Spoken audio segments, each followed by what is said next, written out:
सध्या जर राज्यभरात कोणता मुद्दा गाजतोय, तर तो म्हणजे एम-पी-एस-सी किंवा टी-ई-टीची परीक्षा ऑनलाईन संदर्भात होण्याचा मुद्दा. कालच संभाजीनगरला राज्यव्यापी एक आंदोलन झालं. बरेच शिक्षक, बरेच राजकारणी लोक या ठिकाणी उपलब्ध होते आणि हजारोंच्या संख्येने विद्यार्थी तिथे आले आणि आल्यानंतर त्यांचा जो मुद्दा आहे, तो त्या लोकांपर्यंत पटवून देण्याचा प्रयत्न केला, की आमची नेमकी अडचण काय? तर याच्यामध्ये खूप मोठं कन्फ्युजन जे हे राज्य सरकारचं किंवा विद्यार्थ्यांचं किंवा इतर लोकांचं होतंय.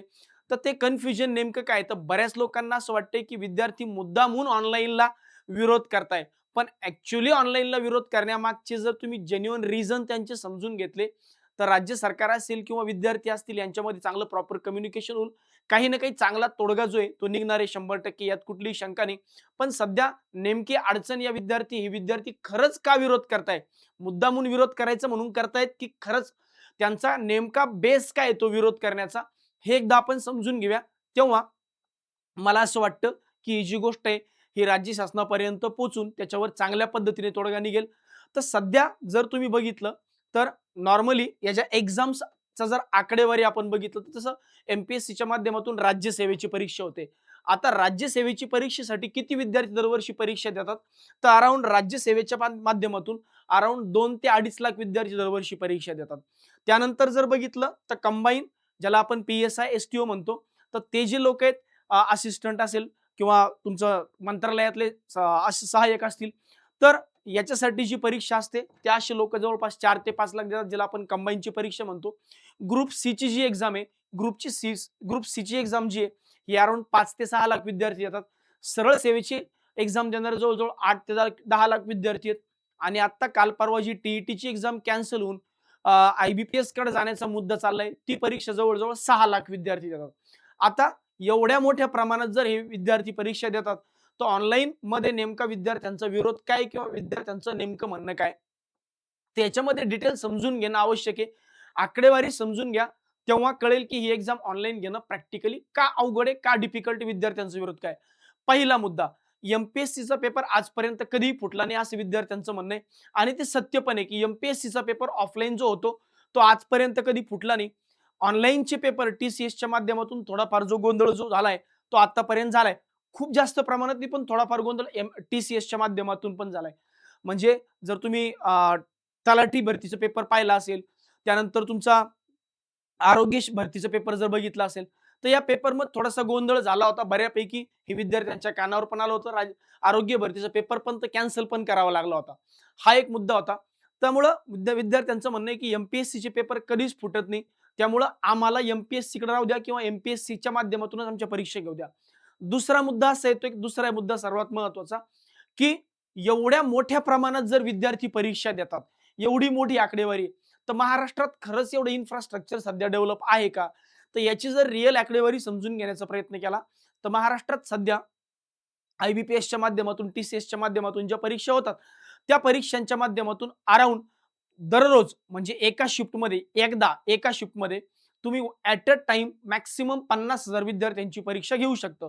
पण हा जर राज्य सरकारने यात लक्ष घातलं, तर राज्य सरकार हा आकडा 1 लाखापर्यंत घेऊन जाऊ शकतं. पण त्यासाठी मग पूर्ण जे खाजगी कॉलेजेस आहेत त्यांचं इन्फ्रास्ट्रक्चर वापरावं लागेल. राज्य सरकारचे वेगवेगळे ऑफिसेस वापरावे लागतील. त्या केसमध्ये तो आकडा 1 लाखांच्या आसपास जाईल. पण मग त्यासाठी तेवढं स्किल्ड लेबर आहे का किंवा स्किल्ड वर्कर आहेत का किंवा तेवढे एक्झामिनर्स आहेत का अवेलेबल?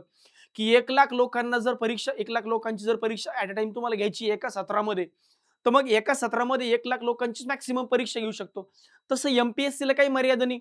एम-पी-एस-सी 5-5, 6-6 लाख लोकांची परीक्षा पण एका सत्रात घेऊ शकते. कारण ऑफलाईन आहे, भरपूर सेंटर्स अवेलेबल आहेत. पण ऑनलाईनमध्ये हे लिमिटेशन आहे. मग ऑनलाईनमध्ये यांचं म्हणणं काय, की ऑनलाईनमध्ये मिनिमम 50,000 मॅक्सिमम 1 लाख. मग 1 लाख जर विद्यार्थ्यांची परीक्षा घ्यायची, तर राज्यसेवेचा पेपरच 3 दिवस चालेल. 2 ते 3 दिवस कारण पेपर लेंदी आहे, टाईम कन्झ्युमिंग आहे. बरं राज्यसेवेचा विषय सोडून द्या. कंबाईन असेल, टी-ई-टी असेल, टी-ई-टीचा पेपर 2.5 तासांचा पेपर असतो. म्हणजे एका दिवसात मॅक्सिमम 2 शिफ्ट संपू शकतात.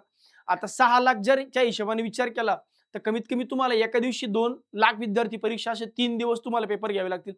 3 दिवस पेपर घ्यायचे म्हणजे 6 पेपर तुम्हाला काढावे लागतील. मग त्या 6 पेपरमधली कोणती शिफ्ट कशी असेल, कोणती शिफ्ट कशी असेल याची पण गॅरंटी नाही. मग याच्यावरून तिसरा मुद्दा येतो, की नॉर्मलायझेशन. जेव्हा तुम्ही मल्टिपल शिफ्टमध्ये पेपर घेताय, तर नॉर्मलायझेशन करावं लागेल. नॉर्मलायझेशन म्हणजे काय, की अवघड पेपर, सोपा पेपर यांना एका इक्वल लेव्हलला आणावं लागेल, ते ॲव्हरेज आउट करावं लागेल. मग असंही होऊ शकतं. मग राज्यभरातल्या शिक्षकांचं, विद्यार्थ्यांचं म्हणणं असंही बरेचदा होतं, की मला 100 पैकी 70 मार्क पडले होते आन्सर कीनुसार आणि जेव्हा नॉर्मलायझेशन झालं, तेव्हा मला ते 50 झाले किंवा माझे ते 90 झाले. तर असाही प्रकार होतो. तर यामुळं विद्यार्थ्यांचा हा 3 महत्त्वाचे मुद्दे, की आपल्याकडे तेवढं इन्फ्रास्ट्रक्चर अवेलेबल नाहीये. दुसरा मुद्दा, एम-पी-एस-सीचे पेपर आतापर्यंत कधी फुटलेले नाहीयेत. तिसरा मुद्दा, की नॉर्मलायझेशनचं मग काय ते क्लिअर कम्युनिकेशन नाहीये. या सगळ्या गोंधळामुळे विद्यार्थ्यांचा जो आहे हा मोठा विरोध आहे आणि मला नाही वाटत की यापेक्षा फार काही मोठे कारणं जे आहेत ते यापेक्षा जास्त असू शकतात. म्हणून सध्या एम-पी-एस-सीचे विद्यार्थी जे आहेत ते मोठ्या प्रमाणात जे आहेत ते आंदोलन करतायत किंवा जास्तीत जास्त विद्यार्थी जे आहेत ते म्हणतायत की नाही, नाही, हे आम्हाला गोष्ट मान्य नाही. तर हा जो मूळ मुद्दा आहे, हा जर राज्य सरकारच्या लक्षात आला, तर मला असं वाटतं कुठं ना कुठं याच्यावर चांगल्या पद्धतीने सकारात्मक तोडगा निघेल किंवा आता इमिडिएटली जर ऑनलाईन परीक्षा घेतली, तर एवढ्या मोठ्या विद्यार्थ्यांचा ऑनलाईन परीक्षा घेण्याचा इन्फ्रास्ट्रक्चर सध्या एम-पी-एस-सीकडे किंवा आय-बी-पी-एसकडे तेवढ्या मोठ्या प्रमाणात उपलब्ध नसल्यामुळे हा गोंधळ पण उडू शकतो. मग जर तुम्हाला ऑनलाईन करायचंच आहे, मग तुम्ही टप्प्याटप्प्याने करा किंवा एकदा तसं इन्फ्रास्ट्रक्चर डेव्हलप करा, की अशा पद्धतीने की एकाच शिफ्टमध्ये तुम्ही सगळे पेपर घेऊ शकता. तर ही विद्यार्थ्यांची मुख्य मागणी आहे. तर जेव्हा या मागण्या ज्या आहेत, त्या प्रॉपरली राज्य सरकारपर्यंत पोहोचतील, की या आमच्या स्पेसिफिक मागण्या आहे आणि त्या पूर्ण करण्यासाठी तुमच्याकडे काय-काय इन्फ्रास्ट्रक्चर गोष्टी अवेलेबल आहेत आणि राज्य सरकार जेव्हा याच्यावर एक्सप्लेनेशन देईल, तर मला असं वाटतं, की तेव्हा हा लवकरात लवकर तोडगा जो आहे तो निघणार आहे.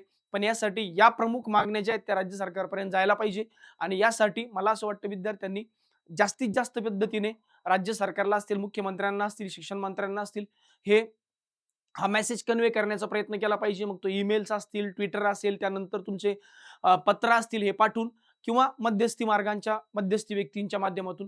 त्यानंतर हा तोडगा निघल्याशिवाय मला असं वाटतं राहणार नाही. अशाच नवनवीन प्रकारचे जे व्हिडिओज आहेत ते आपल्या YouTube चॅनलवर बघण्यासाठी नक्की सबस्क्राईब करून ठेवा. धन्यवाद.